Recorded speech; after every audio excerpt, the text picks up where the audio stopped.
yang kedua orang tua, bapak dan ibu. Jadi nggak bisa kita melulu menyatakan anak saya di pesantren kok nggak soleh. Kalau nggak peranan kedua orang tua ya nggak bisa tetap. Jadi peranan kedua orang tua itu sangat menentukan. Ini bagaimana mau menentukan? Kalau misalnya dibilang ngaji, ibu-ibu bandel, kemudian berkurang jadwalnya, berkurang jumlahnya, betul ibu-ibu? Baru dibilang bandel, padahal emang betul bandel kan? Itu. Udah dikasih tahu tapi melanggar. Gitu.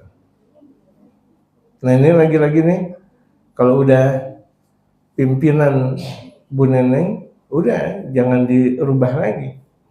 Kalau rubah lagi namanya bandel. Ya kan dulu kan udah ditentukan, ibu-ibu yang menentukan, bukan saya yang menentukan. Kemudian tahu-tahu di rumah guru yang lain ditentukan lagi. Gak bisa. Sesuatu yang sudah ditentukan tinggal dijalankan, bukan dirusak.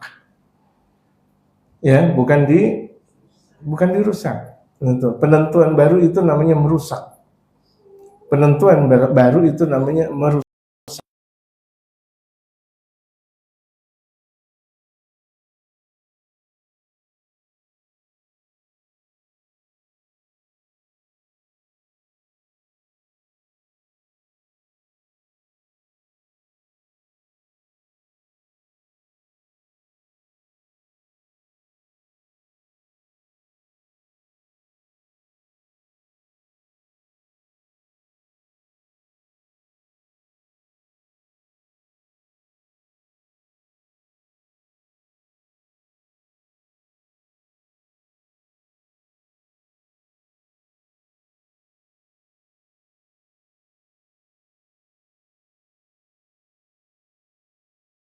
Ada ngambek juga karena emang di sini di Jakarta ya akhirnya yang kena Jakarta gitu, betul nggak? Andai kan saya ngomong di Jawa sama, Jawa juga ngambek, Sunda juga ngambek, Padang juga ngambek, sama gitu. Cuma karena kita berada di Jakarta, jadi akhirnya yang kena adalah orang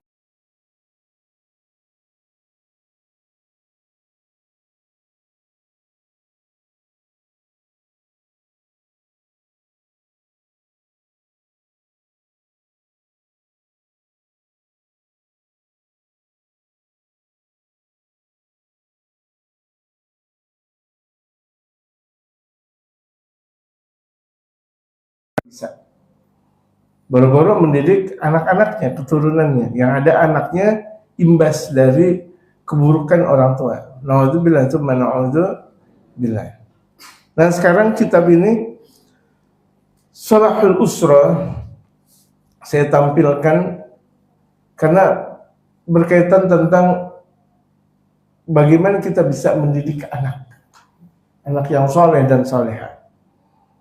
Walaupun sebagian ibu-ibu ada yang sudah melebihi kapasitas orang tua, yaitu sudah nenek-nenek, tapi nenek-nenek juga kan bisa punya anak.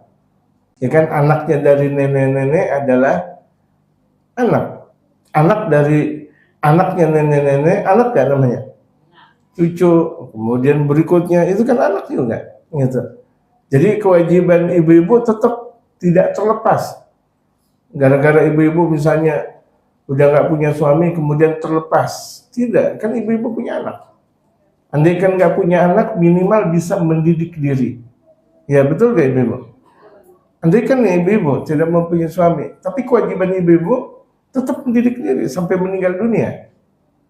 Kewajiban untuk mendidik anak, kewajiban untuk mendidik mantu. Jangan mantu mau dapetin anak kita kemudian dididik nggak mau, nggak bisa. Ada sebagian mantu itu mau dapetin anak kita doang, betul. Giliran dididik susah, tuh luar biasa, nggak bisa. Makanya tuh cari mantu yang benar-benar, jangan gara-gara dia bawa mobil, naik mobil ke rumah kita kemudian dijadikan ini calon mantu. Tentu mobil kreditan, makan dah tuh. Gitu. Kenapa? Jangan, kita nggak boleh mempunyai sifat seperti itu, materialistis. Atau yang disebut dengan mata duitan banget tuh. Kalau misalnya tuh calon mantu ngasih martabak, ahlan wa sahlan, sate padang, ahlan wa sahlan. Kalau misalnya nggak bawa apa-apa, Ngapain lo kemari? Gitu, astagfirullah. Dan memang tidak layak dalam proses belum nikah untuk datang-datang, nggak layak. Mau dia bawa martabak kayak nggak, dia bawa martabak nggak layak. Datang kalau sudah akad, datang kalau sudah akad nikah. Sekarang kita praktikkan jemaah. Ini kitab bukan cuma sekedar kita baca tanpa kita praktikkan. Kita ngaji udah lama di As-Siddiqiyah. Saya nggak tahu di majelis ta'lim yang lain. Kewajiban saya di As-Siddiqiyah. Jadi ibu-ibu udah lama ngaji di As-Siddiqiyah. Kalau ada sebagian ibu-ibu baru ngaji, itu urusan ibu-ibu. Yang penting pengajian di sini sudah lama. Seharusnya proses ibu-ibu udah menjadi soleha. Seharusnya. Dan sudah mendidik anak, mantu, keturunan itu menjadi soleh dan soleha. Seharusnya. Dengan proses yang cukup lama. Bukan malah mengandalkan nafsu. Kalau Ginari masih ngandalin nafsu, ya kapan mau berubah? Masih ambekannya luar biasa. Orang nggak dia ngomongin ibu-ibu, ibu-ibu terasa sampai meninggal dunia sampai kayak begini akhirnya. Orang yang ahli ngambek dikhawatirkan matinya dalam keadaan su'ul khotimah. Ngambekannya udah ambekannya tinggi banget. Ini susah dinasihatin. Dia ngaji, barbar dia. Ngaji nggak ada manfaatnya. Kenapa? Hatinya dengki, hatinya was-was dulu. Gitu, jangan-jangan saya benci banget sama dia tuh, astagfirullah. Orang udah ngaji nggak ada kata-kata benci sama orang. Ya ibu-ibu, bu, jangankan sama teman, sama musuh aja udah nggak ada kata benci lagi, nggak ada dendam. Ini dulu nih saya dendam banget sama dia, ya, karena disertai dengan ngambek. Ngambek apa sih? Ada sesuatu dimasukin dalam hati. Akhirnya dipikirin banget. Saya kok begitu banget? Kok dia sama saya gitu banget? Biarin aja. Kenapa harus mikirin? Dunia memang seperti itu. Ibu, dunia memang seperti itu. Kalau misalnya dunia bukan seperti itu, bukan dunia namanya. Kalau kita mau mengharap semua orang baik sama kita, surga namanya bukan dunia. Mengharap orang semuanya baik, surga namanya bukan dunia. Justru dunia itu adalah percampuran, di mana ada orang baik, di mana ada orang buruk. Gitu. Ibu-ibu paham nggak? Ibu-ibu paham nggak? Gitu. Ibu-ibu melakukan kebaikan diomongin orang, ibu-ibu melakukan keburukan diomongin orang. Ibu mau pilih yang mana? Ibu melakukan kebaikan kemudian orang ngomongin, atau ibu melakukan keburukan kemudian orang ngomongin? Mau yang mana ibu-ibu? Lakuin aja kebaikan. Kita melakukan kebaikan bukan karena orang.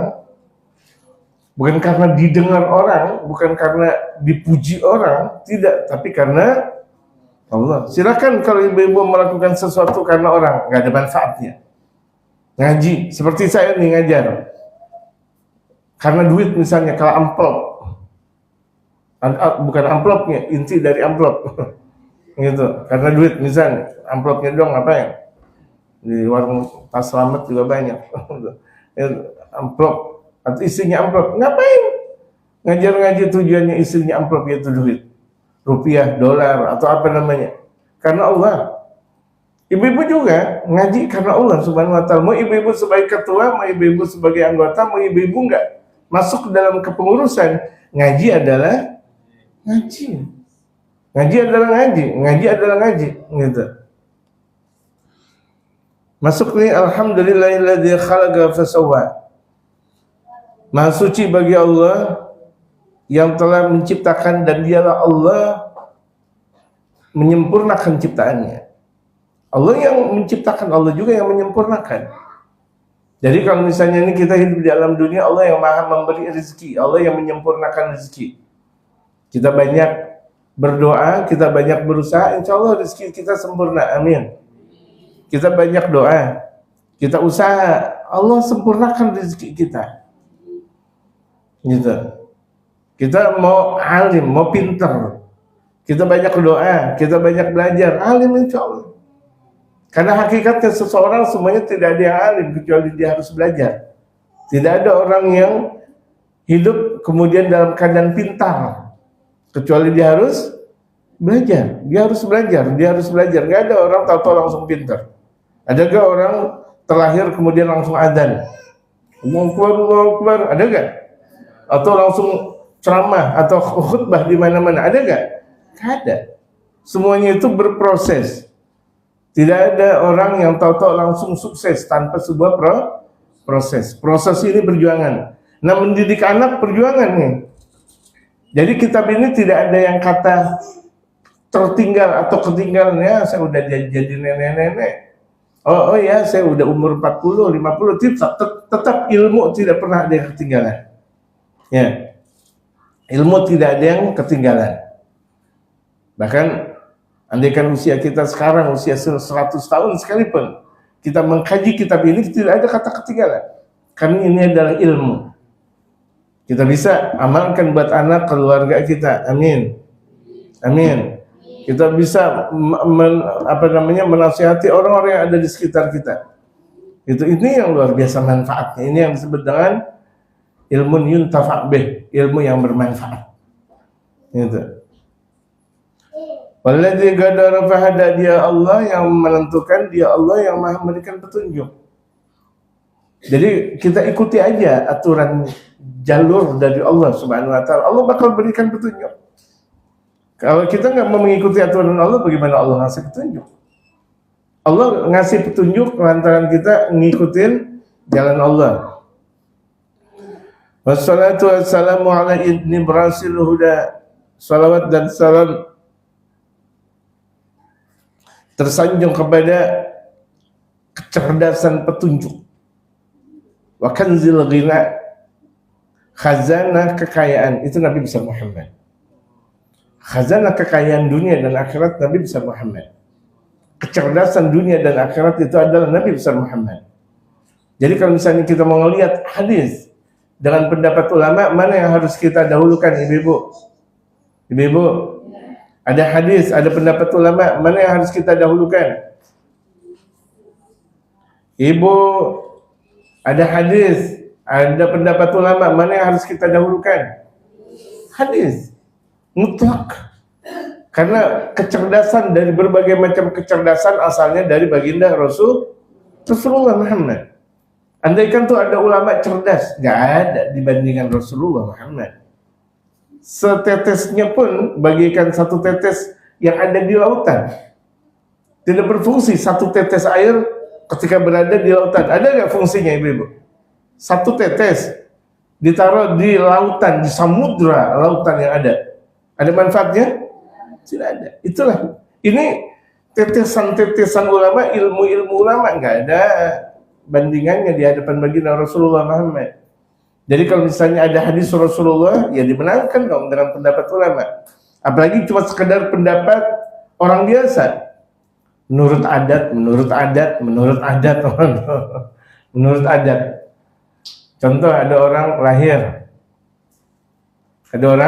kemudian hari-harinya dikubur, kemudian dikasih lampu, dikasih kembang. Buat apaan? Iya kan? Buat apaan? Itu kan adat, betul. Adat kebiasaan, tapi adatnya ini kalau kita lihat dalam hadis Rasulullah Muhammad Sallallahu Alaihi Wasallam, khawatir yang demikian namanya khurafat. Khawatir ya, inilah diantara sistem-sistem khurafat yang tidak ada agama kemudian dimasukkan dalam jalur agama. Padahal agama enggak menyuruh seperti itu. Paham nggak ibu-ibu nih? Ibu-ibu paham nggak? Biar ahli-ahli, biar bayinya hidup. Gimana hidup? Orang bayinya udah hidup, kok biar hidup? Ini hari-hari andaikan orang Jawa aja hari-harinya dibuang. Di mana? Di kali. Makanya tuh habis lahir gede sedikit ke Jakarta. Merantau. Kenapa? Emang hari-harinya dibuang. Giliran orang Jakarta hari-harinya dipendem. Makanya nggak kemana-mana udah. Nggak kemana-mana, udah dibawa ketek ibunya, dibawa ketek bapaknya, nggak mandiri, gitu, nggak mandiri, sebagian.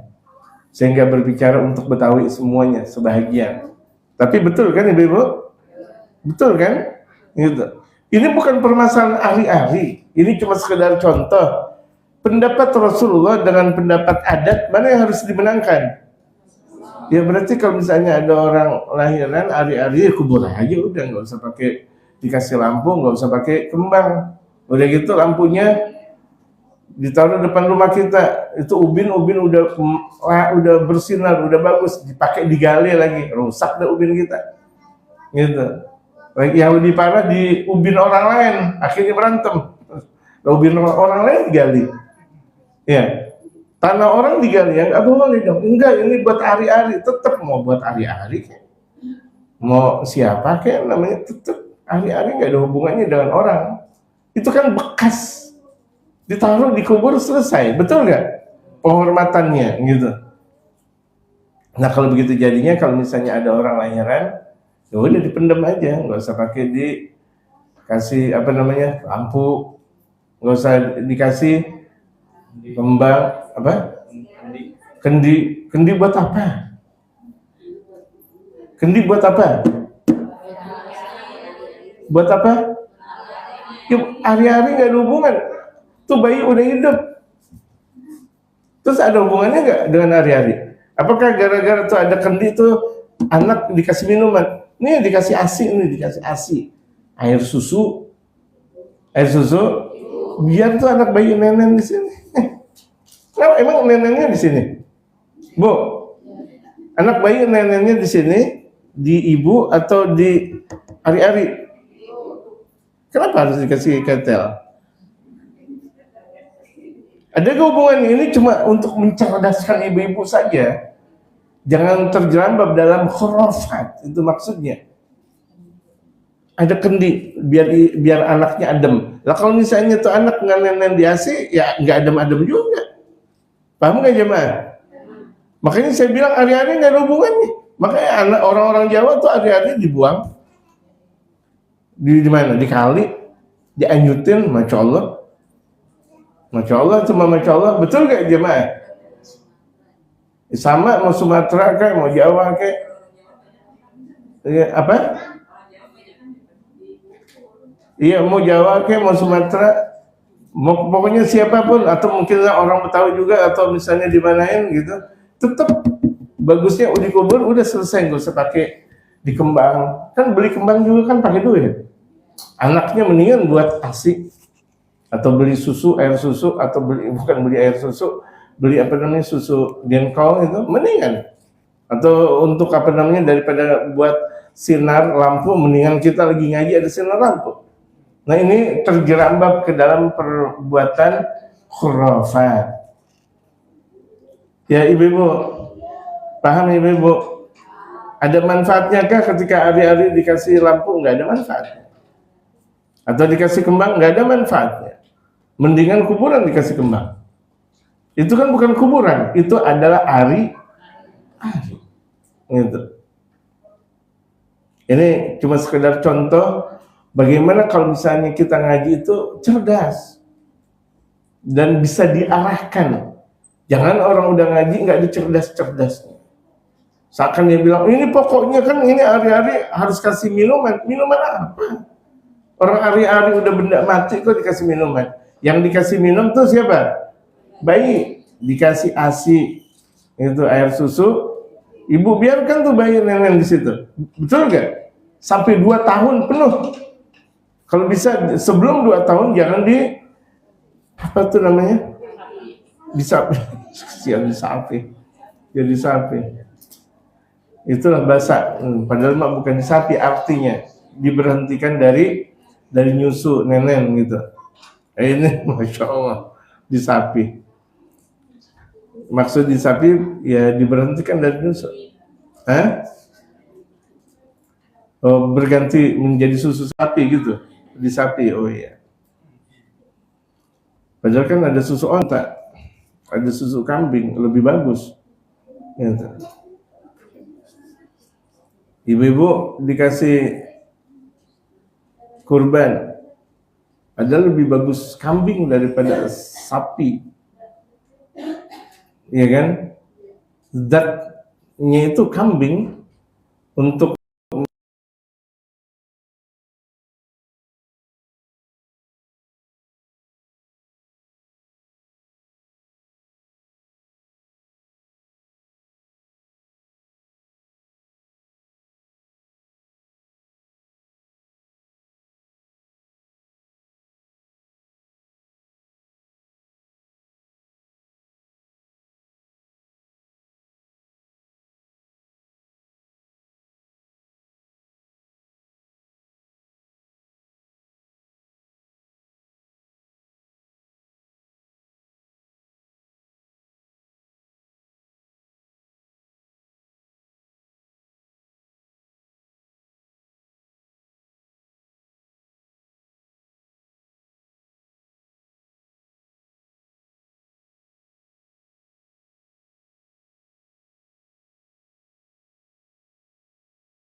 dalam berbagai macam perintah dan larangan.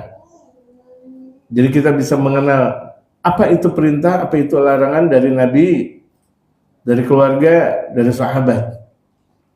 Kita bisa mengenal Islam dari mereka, dari Rasulullah, dari keluarga, dari sahabat, dan sampai generasi berikutnya. Wa ba'du. Ini udah dikasih ke grup. Nggak apa-apa ibu-ibu buka HP-nya karena di grup ada di ada PDF kasih apa artinya? Udah PDF-nya itu. Faminal ma'lumi anna tarbiyata min ahammi rakaizi igamatil khilafati ala dhahril ardi. Wa ba'du, setelah pujian dan salawat, sangat diketahui, maklum adanya, bahwa pendidikan itu sepenting-penting kekuatan menjalankan roda khilafah di muka bumi. Jadi pendidikan itu adalah kekuatan kepemimpinan di muka bumi. Di muka bumi ini bisa kuat lantaran pendidikannya kuat. Pendidikan agama.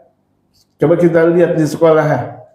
Berapa banyak yang tadinya pendidikan agama banyak menjadi berkurang. Yang tadinya berkurang menjadi tiada bahkan. Ini musibah. Inna lillahi wa inna ilaihi rajiun. Kenapa nggak ditaruh di pengumuman di majelis atau di mushola? Di masjid innalillah, di masjid atau di di sekolah-sekolah nggak ada pendidikan agama. Ucapin innalillah. Bukan cuma sekadar ada orang meninggal dunia doang, innalillah, innalillah, innalillah. Jadi musibah besar kalau di sekolah-sekolah pendidikan agama runtuh. Coba lihat akhirnya. Anak kecil satu geng dengan geng berikutnya berantem. Dulu yang kita lihat berantem anak SMA. Sekarang perguruan tinggi, katanya orang kampus. Orang pinter berantem. Kemudian SMP. Udah gitu sekarang SD lagi berantem.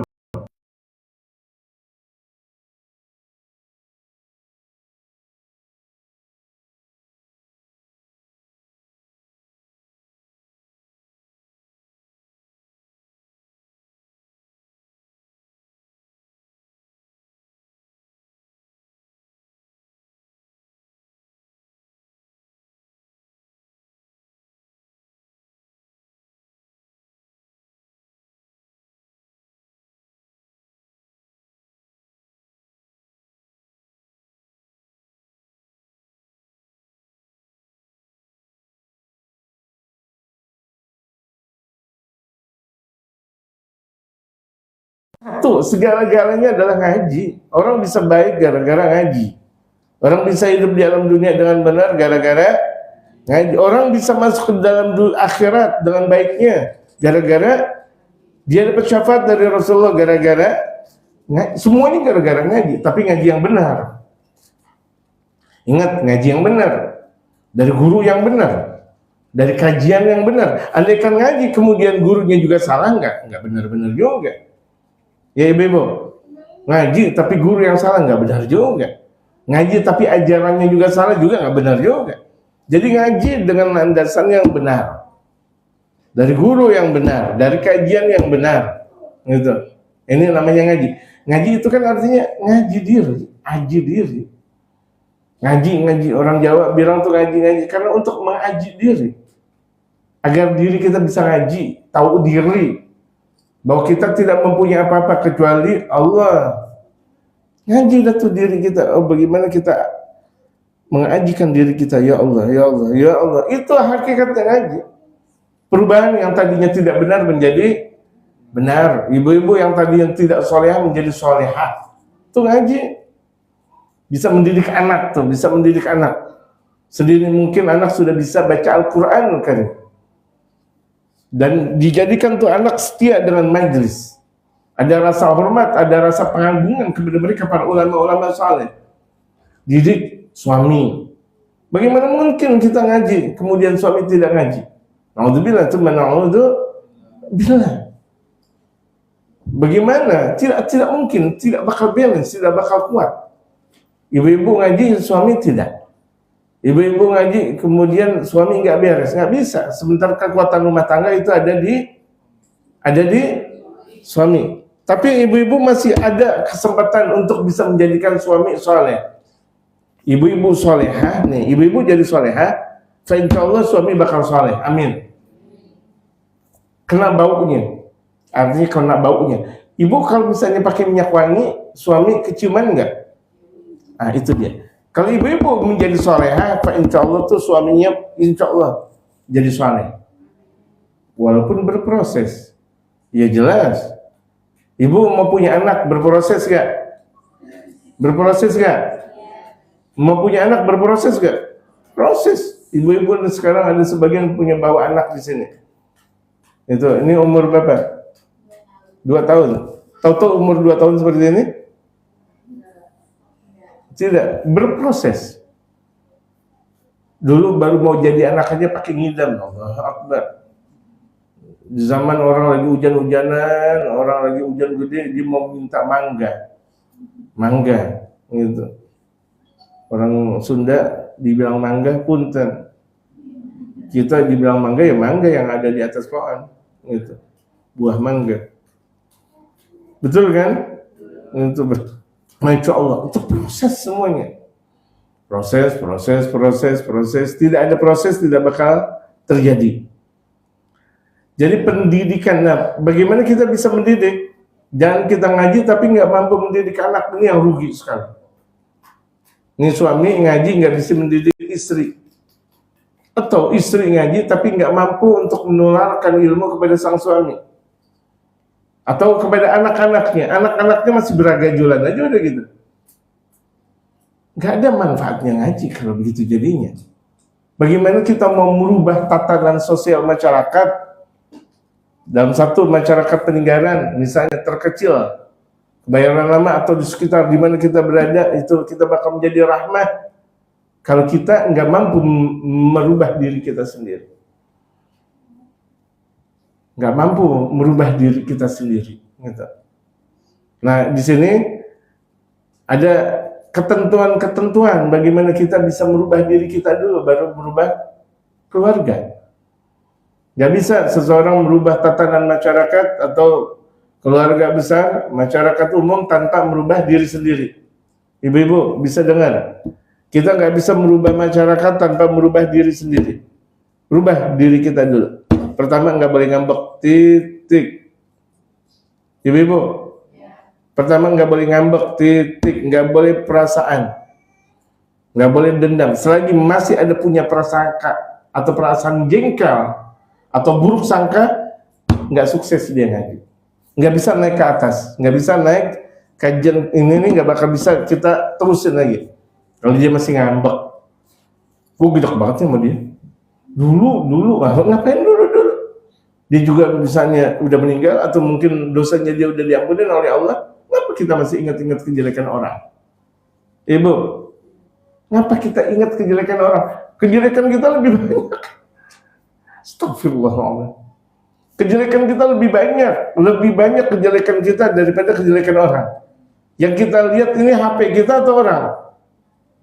Ibu, yang kita lihat HP kita atau HP orang? HP kita. Ngapain HP orang kita lihat?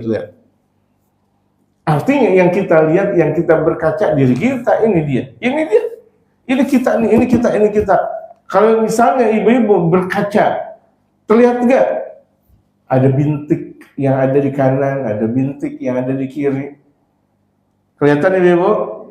Ada jerawat, nggak tahu jerawat genit atau gimana. Gimana genit? Udah 60 tahun masih genit aja. 60 tahun ibaratnya. Bukan jerawat genit itu namanya. Jerawat apa? Jerawat apa? Jerawat tua. Saya nggak bilang jerawat tua, ibu-ibu yang bilang tuh jerawat tua. Jerawat, itu kan kita berkaca diri. Nah, ketika kita berkaca berarti kan kita yang ngobatin. Waduh, ada jerawat, beli tato Shopee, COD datang lagi, COD Allah, kita lagi mau istirahat, COD datang, Assalamualaikum, COD. Gara-gara sering berkaca. Waduh di sini. Waduh, kita begitu juga, hati kita berkaca. Jadi semakin kita banyak ngaji, semakin kita berkaca diri. Ya Allah, kesalahan saya di sini, oh saya harus perbaiki. Ya Allah, pandangan saya kok nggak benar, saya harus perbaiki. Ya Allah, omongan saya nggak benar, kok omongan saya sering menyinggung orang. Jadi makanya kalau kita mau ngomong, kira-kira ketika kita ngomong orang tersinggung nggak? Tersinggung jangan ngomong. Kalau kira-kira orang tidak tersinggung ngomong, ada manfaatnya juga omongan kita. Ini terkadang omongan kita nggak ada manfaatnya. Nyemes orang mulu. Ngaji, tapi nyemes orang giat banget. Pedes banget tuh omongan. Betul ya, Bu? Bu, kalau ngomong pedes banget. Gua mah nggak bakal ngaji ke situ. Pedes amat ngomong. Mati suruh khotimah ente. Ngomong kayak begitu. Gua mah gedek banget kalau ketemu sama dia. Pokoknya kalau dia sebelah kanan, gua sebelah kiri. Kalau dia datang, pokoknya gua nggak datang. Apa-apaan? Dunia kayak sempit begitu. Dunia sempit gara-gara kita yang nyempitin. Padahal kalau kita lihat dunia luas nggak, Ibu? Ibu-ibu nih sekarang ke Taman Bendi. Masya Allah, bisa gulik-gulikan di Taman Bendi. Asal jangan kena kereta api aja udah. Bisa nggak? Dunia luas. Kenapa harus kita sempitin diri? Pokoknya tuh gue nggak mau lewat depan rumah dia. Lagi apa? Itu jalanan umum. Ngelihat mukanya juga gue udah benci banget. Astagfirullahaladzim. Ini model-model orang ketika meninggal, naudzubillah min dzalik, matinya dalam keadaan suul khatimah. Mau ibu-ibu? Mau ibu-ibu? Berarti semakin kita banyak ngaji, semakin banyak perbaikan. Semakin kita banyak ngaji, semakin kita dekat dengan Allah Subhanahu wa Ta'ala. Siapapun orang, kalau udah jarang ngaji, bagaimana mau diperbaiki oleh Allah Subhanahu wa Ta'ala? Bu, semakin kita mandi pakai minyak wangi, bersih. Wangi gak ibu-ibu? Wangi gak ibu-ibu? Tapi kalau misalnya ibu-ibu 3 hari 3 malam nggak mandi, bau gak? Idih. Iya dong, kok idih? Emang idih. Bukan aduh. Orang bukan sakit, idih namanya. Bau. Kalau aduh sakit karena beling, aduh. Tapi kalau bau idih. Bau. Ibu-ibu 3 hari 3 malam nggak ngaji. Lucu banget. Ibu-ibu 3 hari 3 malam nggak mandi, idih nggak? Ini 3 hari 3 malam nggak mandi, idih. Ini 3 malam 3 hari 3 minggu 3 hari 3 malam nggak ngaji, lebih idih-idih. Seminggu nggak ngaji, astagfirullah. Seminggu nggak ngaji. Padahal pengajian kita di Sulaiman ini maksudnya di majelis saya di musala As-Siddiqiyah seminggu sekali, enggak ngaji. Idih-idih. 3 hari 3 malam. Siapa di antara ibu-ibu yang saya lihat yang ada di depan saya? Endang Estaurina. Endang Estaurina. Enggak mandi 3 hari 3 malam. Idih enggak? Gitu aja. Cobain aja. Saya belum bawa bayi. Kasih tahu dong sebelum saya pakai kacamata. Ai, saya nggak tahu ai ambing atau ai apa. Ya, nggak mandi 3 hari 3 malam gimana? Sama idih juga, gitu. Nggak ada lebih. Gimana idihnya luar biasa. Seminggu nggak ngaji, gimana dong? Bu, seminggu nggak datang ke pengajian, berarti kan lebih idih daripada idihnya idih. Betul nggak? Tapi kenapa sebagian masih pada males? Padahal kan bau. Ibu aja terkadang kalau misalnya mau masuk majelis taklim, berkaca diri dulu. Kadang nyium ketek dulu. Nggak percaya diri dia. Masya Allah. Nggak percaya diri. Padahal kalau misalnya dia percaya diri, ngapain pakai nyium ketek? Ada sebagian orang udah tahu kakinya bau, Ketika dia gunting kuku, dia pakai cium. Astagfirullahaladzim. Idihnya luar biasa. Udah ketahuan bau, dicium, betul gak? Ada sebagian ibu-ibu kalau pakai sarung kaki, tahu sarung kaki bau, dicium lagi. Haula wala quwwata illa billah. Paham ibu-ibu? Kajian kita bukan kajian sarung kaki nih. Nanti tahu-tahu ibu-ibu pahamnya di sarung kaki lagi. Tidak, artinya kajian kita bahwa kalau kita nggak ngaji lebih bau daripada sesuatu yang bau. Lebih, kan sarung kaki kita udah 3 minggu kita nggak ganti. Ibu-ibu nih ada kerja atau punya kerjaan pakai sarung kaki ketika berangkat 3 minggu nggak diganti-ganti bau, banget. Gimana kalau misalnya 3 minggu nggak ngaji? Kok nggak dibilang bandel gitu? Lebih bau daripada bau, luar biasa. Makanya tuh kenapa orang meninggal dunia, kenapa ditaruh dipendem. Kenapa? Kalau tidak dipendem, bau. 2 hari aja jenazah di rumah, atau 3 hari, lebih bau, gitu. Jadi secinta-cintanya ibu dengan jenazah, kira-kira udah waktunya untuk dikubur, ya dikubur, gitu. Wa 'alaiha madaru salahil alam wa 'alaiha madaru salahil alam aw fasadihi.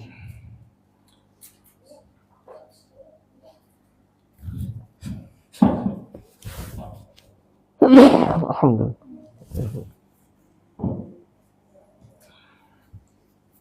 Karena di atas penegakan pendidikan itu akan terjalan kebaikan alam atau rusaknya alam. Alam bisa baik, bisa rusak gara-gara pendidikan. Kita lihat sekarang guru-guru, Masya Allah. Kadang guru ngajarin, tapi kadang dia juga yang balah ngerjain hal-hal yang nggak benar. Guru. Asik-asik tuh guru dia jalanin. Tapi kalau misalnya nggak ada ketua atau nggak ada yayasan, nggak ada kepala sekolah, ngajarnya biasa-biasa saja. Jadwal ngajarnya jam 7, jam 8 baru datang. Itu kan merusak pendidikan. Dia seorang guru tapi nggak pandai untuk salat berjamaah. Padahal dia guru di sekolah, ya kan? Guru di sekolah atau guru di mana saja, dia sebagai guru apapun, waktunya zuhur nggak ke masjid, waktunya asar nggak ke mushola dan majelis taklim, bagaimana? Sementara dia ngajarin orang kebaikan, diri sendiri nggak baik. Bisa nggak ibu? Bu, dia ngajarin, giliran sholat berjamaah disuruh anaknya untuk berjamaah, dia sendiri di rumah ngengsot, ngopi, ngobrol. Itu waktunya ngaji, dia malah mancing, malah ngetrek, benerin motor, benerin mobil. Waktunya ngaji, benerin hati dulu, mobil gampang dibenerin. Benerin hati dulu, motor gampang dibenerin. Kalau udah hati benar, maka semuanya juga bakal menjadi benar. Ibu-ibu, mau gak berdekat-dekatan dengan anjing dan babi? Dekat dengan anjing dan babi, mau gak? Kalau mau gak apa-apa. Suami gak ngaji berarti ibu dekat dengan anjing dan babi. Suami gak ngaji berarti ibu-ibu dekat dengan anjing dan babi. Pegangan, anjing sini dong, berjalan mesra, Masya Allah, sepanjang jalan kenangan ku pegang, pegang anjing. Mau pegang anjing? Mau pegang babi? Nggak apa-apa. Suaminya nggak ngaji nggak apa-apa, tapi pegang anjing udah. Alhamdulillah. Ini kiasan. Jadi ini terbentuk dong diri kita. Bukan kita doang yang solehah. Betul ibu-ibu? Perempuan solehah adalah perempuan yang bisa menyolehkan istri, menyolehkan suami dan anak-anaknya. minimal perempuan yang solehah bisa mensolehkan suami dan anak-anaknya. Ini yang namanya disebut dengan perempuan solehah. Sama laki-laki yang soleh juga, dia bakal bisa memberikan kesolehan kepada istri dan anak-anaknya. Minimal. Lebih baik keluarga besar, masyarakat, tetangga, dijadikan mereka jadi orang soleh. Gara-gara di situ ada orang soleh. Amin. Jadi semakin banyak orang soleh, keluarga besar atau masyarakat besar bakal menjadi orang. Saya baru baca sebentar, udah 1 jam. La ilaha illallah. Ngaji ya, baru baca sebentar. Udah 1 jam. Iya, sudah jam 3. Kalau mau ngaji banyak kan di setiap hari Minggu di Sulhul Majami. Di tempat saya itu dari zuhur sampai asar 3 jam ngaji. Kalau ibu-ibu mau ngaji yang sesungguhnya, di antaranya di situ. Ini lagi asik-asik ngaji, selesai. Betul kan? Ibu-ibu nggak tahu saya kena macet, saya kena apa. Ibaratnya saya ngaji sampai sini cuma 1 jam. Gitu. Ibarat saya lagi asik-asik makan, piring saya diambil sama Pak Neneng. Pak Neneng pelit banget. Sering makan, nah ibaratnya seperti itu. Jadi kalau mau ngaji panjang setiap hari Minggu di Sulhul Majami dari zuhur sampai asar. Sebenarnya saya mengharapkan tuh ngaji yang di situ. Dari ibu-ibu puas ngaji, manfaatnya banyak. Kalau seperti di sini, masjid lain, mushola lain, paling lama 1 jam. Itu kan kebanyakan sebelum ngajinya, gitu. Saya nggak tahu sebelum ngaji baca apa, gitu. Bila ngajinya 1 jam. Karena memang kalau misalnya udah lebih ya, udah waktunya asar, ya kan ibu-ibu. Jadi di Sulhul Majami itu rutin setiap hari Minggu dari zuhur udah sampai asar. Makanya andaikan itu pengajian berbentrok atau berbenturan dengan waktu arisannya keluarganya Ibu Njah almarhum Kong Mahali itu, ya saya nggak lama-lama, kira-kira sebelum zuhur saya udah harus pulang karena ada pengajian, bukan karena saya bagaimana-gimana. Itu hampir setiap arisan keluarganya Po Neneng ini kan, keluarganya Po Neneng kan, Kong Mahali keluarganya Po Neneng, bukan keluarga saya. Oh sama aja. Keluarga Po Neneng, Po Njah, dan Nenek Ion ada gak? Ada gak? Ada. Ya, saya sebelum zuhur udah harus selesai karena harus ada pengajian. Demikian ibu-ibu, manfaat besar buat kita ngaji sebentar tapi bermanfaat insyaallah. Amin. Saya sudahi, baru sebentar saya baca selesai ngaji.